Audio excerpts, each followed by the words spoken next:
Здравейте, уважаеми зрители! Втора част на разговора с господин Пол Крейг Робъртс.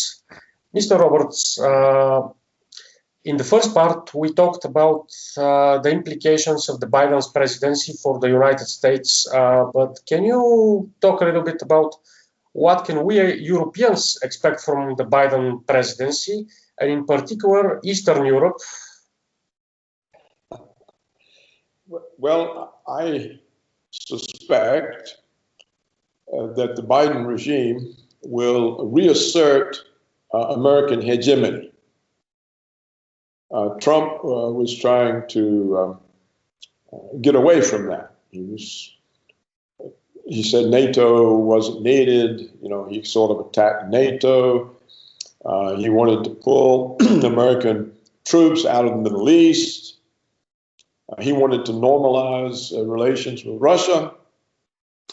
He was prevented from doing any of this by Russiagate, which presented him as a Russian agent so that if he normalized relations, it would prove that he was a Russian agent. And of course, when he spoke against NATO, he turned NATO against him, and the NATO people and the European governments and everyone who is on the take from Washington, all of the leaders who are essentially paid to be American puppets, became very angry with Trump because he was disrupting the system that benefits them. So Biden will reassert this hegemony because it pleases Europe. They prosper from it. They get appointments. They get NATO appointments. They get directorships. They get bagged full of money. So we will see that. And we will also see in this assertion of American hegemony more moves against Russia. The Kremlin seems to be willing to accept endless numbers of insults and sanctions in order to prove how peaceful and democratic it is. And so Washington will continue to take advantage of that. Eastern Europe, well, much of it is already under Washington's thumb. They don't like the fellow in Hungary. They'll figure out some way to overthrow the leadership in Hungary. They don't like some aspects of the policies in Poland. And these two countries will feel American pressure in whatever form it takes place. So the short answer to your question is there'll be a reassertion of American hegemony in Europe. Do you expect how, according to you, the relationships between the United States and Turkey develop also? Because in recent years, Turkey was not on good standing with the U.S. Did you say Turkey? I mean, Turkey, the country Turkey. The country Turkey? Yes. Yes. I can't predict that. Turkey is geographically close to Russia. Turkey is a member of NATO, but it's not a member of the European Union. The leader of Turkey has his own ideas and seems to be a loose cannon in many respects from the standpoint of the United States. What his interests are in the Middle East, of course, is preventing any breakaway part of the territory of Turkey to form a new country.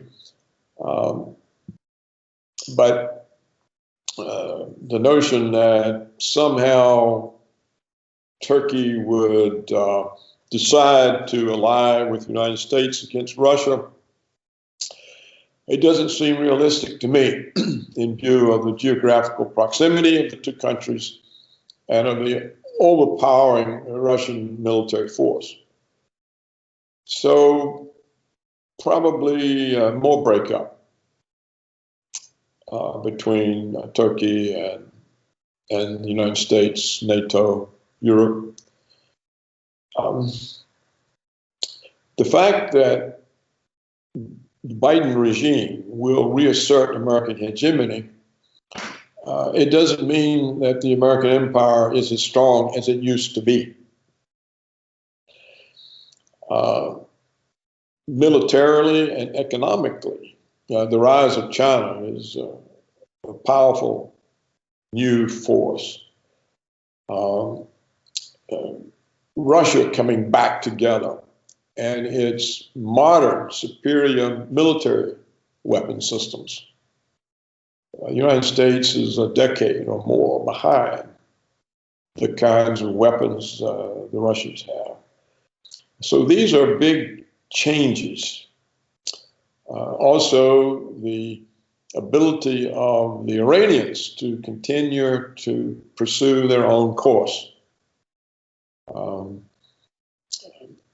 The Israelis will continue to pressure Washington to take actions against the Iranians. Whether or not China and Russia permit this, it would be folly on their part to permit this, but whether or not they take decisive actions to block it, as Russia took to block the American invasion of Syria, I don't know. We'll just have to see. The danger is that the establishment in America may not recognize that its relative power has been lessened, and it may push too hard and get into a situation where war results. I wouldn't expect that the Chinese and the Russians will accept forever the kinds of pressures and insults they get from Washington. At some point, they're not going to accept them. And so I see the drive for American hegemony to be a threat to the existence of life on Earth. It's a desire on the part of Washington that really makes little sense. How can it be that the American establishment thinks it's going to obtain hegemony over China, hegemony over Russia, hegemony over Iran? It doesn't really make sense, and yet they seem to have this determination. Mr. Roberts, do you think that somehow the Biden administration, at least for the time being, will leave China alone to focus on Russia, or simultaneously they will escalate with China as well? Well, I think it's going to be difficult for Biden to escalate with China if all the reports are accurate about the behavior of Biden's son, Hънтър, in China, the monies paid to the Biden family from the various contacts and dealings of Hънтър Байдън. All of this information is known. It's in the hands of the FBI, which I suspect means it'll be kept quiet because they are allied with Biden. But if Biden persists in antagonizing China, as Trump was doing. It seems to me China has a lot with which to blackmail the Biden family. They can blackmail the president, they can blackmail his son, and by implication, the president. So given those dealings and those connections that his son brought into the family, I think the ability of China to deter any sort of antagonism from the Biden regime is strong, it's powerful. And now maybe they will go along with it as a pretense to help cover up their continuing relationships. So Biden and China may get together and Biden will say, okay, we're going to act real tough with you guys, but you don't need to really believe it because we're going to continue all the under-table doings that we're already doing. That's a possible scenario. It's for certain the American media would never reveal that should they discover it. So that may be the way that proceeds. You have a show of toughness and the illegal relationships under the table. Returning back to the United States and the situation there, because you said that a new form of totalitarianism is being built currently in the US, are we talking about the enforcement of the liberal ideology upon the US as something or something else? Well, we're talking about the criminalization of dissent. It's already in play. The media has already essentially criminalized the 75 million Americans that they say voted for Putin. The real vote was more likely 90 million, which would be more than half of the voting population and would be 1/3 of the population of the entire country, of all ages. They're criminalized as mega, make America great again, extremists, enemies of democracy, white supremacists, systemic racists. These are all the names applied to them. If you say the election was stolen, you are an enemy of democracy. You are helping Putin discredit democracy. There is a bill that has now been introduced by the Democrats. It's called the anti-domestic terrorism bill. So in other words, it applies to Americans who are terrorists. Who are these Americans? They are people who demur from establishment explanations. If you take exception to the establishment explanation, to what the government says, speaking for the establishment, you can be characterized as a domestic extremist. Mr. Roberts, in one of your last articles, you wrote that Biden leads the charge against white Americans. Can you elaborate more on this? Well,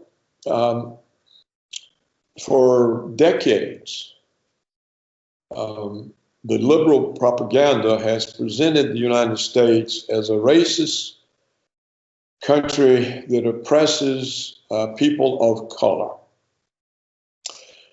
The New York Times established a few years ago what they call the 1619 Project.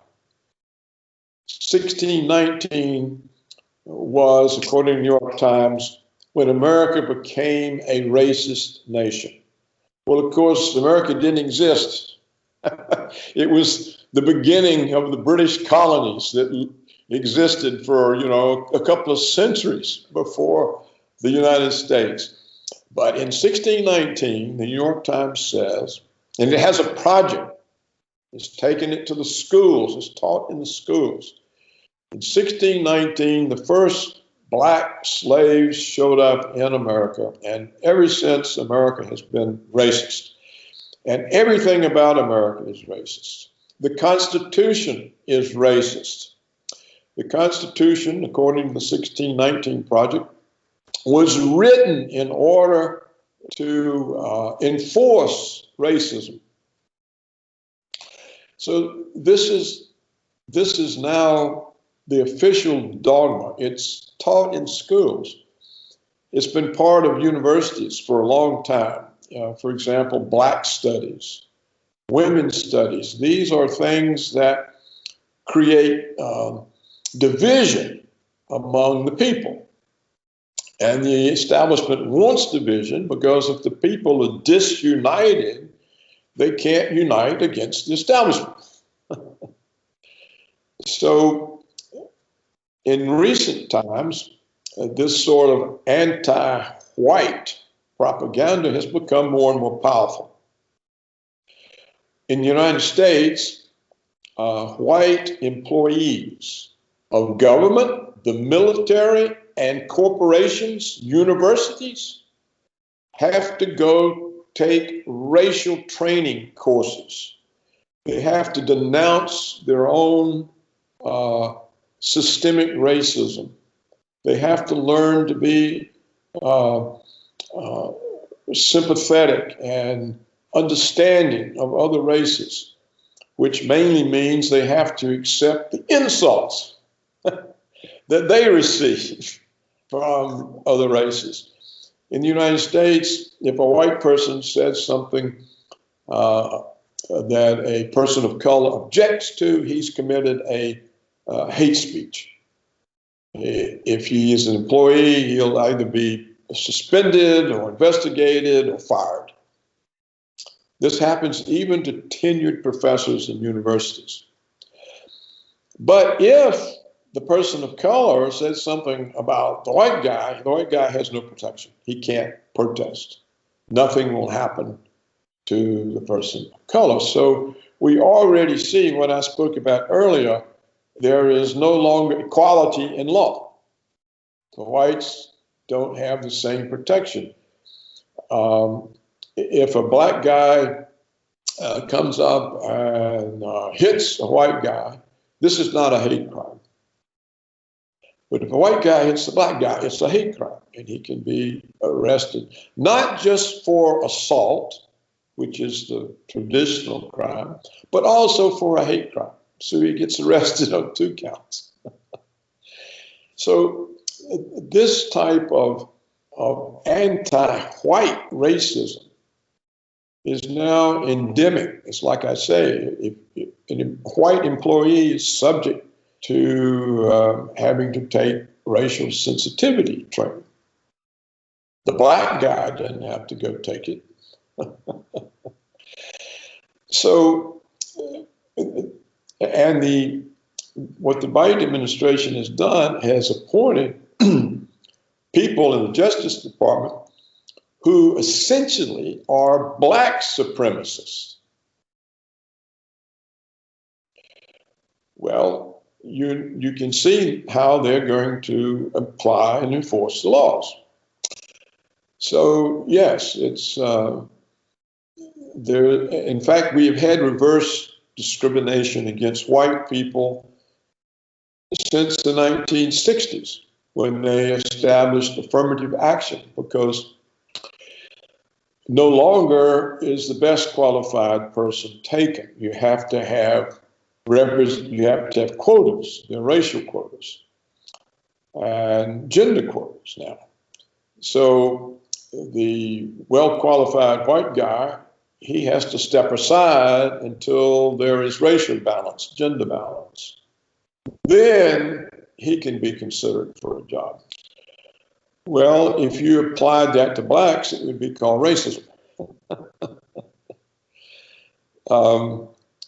We now see that the superior kinds of high schools, the preparatory schools for scientific university education, they're now under assault because their students are mainly Asian. Asian, usually 70%, and 30% white, and there are no blacks because they don't qualify for admission. And so now, if you're a black person and you don't qualify for admission to one of these prestige high-level schools, it means the school's racist. So they're now breaking up these schools. There's a famous one in Northern Virginia, and it's now agreed to give up its admission tests so that anybody can get in. It's no longer based on whether you're material for that type of school. So that means also the standards will go down because they won't be allowed to fail all these people. And so that also means the material for the universities will go down, which means everything in America will go down. You know, the engineering courses, the scientific courses, the math courses, everything will have to be less rigorous. So where does your leadership go? I mean, what kind of scientific, technical leadership do you have? What happens to design, to innovation, invention? But these things are not as important as having racial balance. So in this sense, the United States is anti-white racist. It's the white qualified people and the Asians. It's really being applied heavily against the Asians. For example, lawsuits are now brought against Harvard University for discriminating against Asians. So Asians and whites, they are the ones who suffer racism, but the blacks are the ones who claim they suffer. That's America today. It makes no sense. I wouldn't be permitted to say anything like this on American television. It would instantly be cut off. I see. These kinds of things, it's impermissible to say them. And it's becoming increasingly dangerous to say them. And it will be dangerous once this new domestic terrorism bill passes. The kind of interview I've given you, I probably wouldn't dare to give. Thank you very much for your time, Mr. Roberts. It was an honor for me and for our entire team. Well, thank you for your interest and for sharing your audience. I think that truth in the United States is going to become harder and harder to find. And it's going to become impermissible to speak it.